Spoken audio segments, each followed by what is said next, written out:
अगर आप भी चाहते हैं निशा फिल्म्स का ऑडियो वीडियो आप तक तुरंत पहुंचे तो लाल बटन दबाकर चैनल को सब्सक्राइब करें और बेल आइकन दबाना ना भूलें।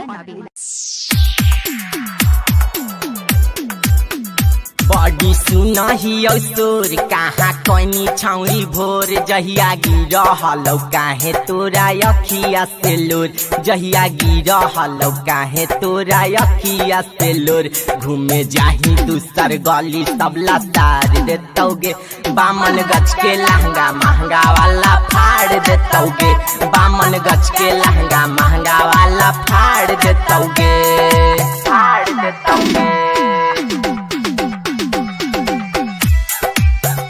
बामन गछ के लहंगा महंगा वाला फाड़ देतौगे।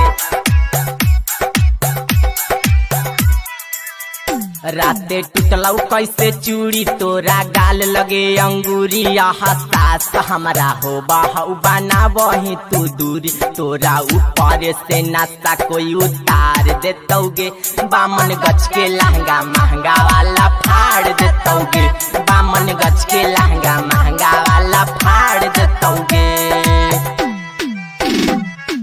फाड़ देतौगे बामन गछ के लहंगा महंगा वाला फाड़ देतौगे।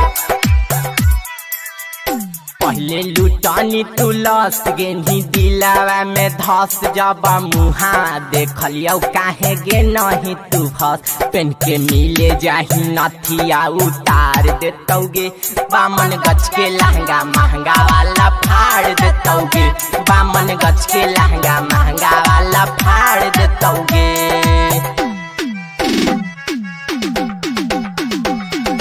फाड़ देतौगे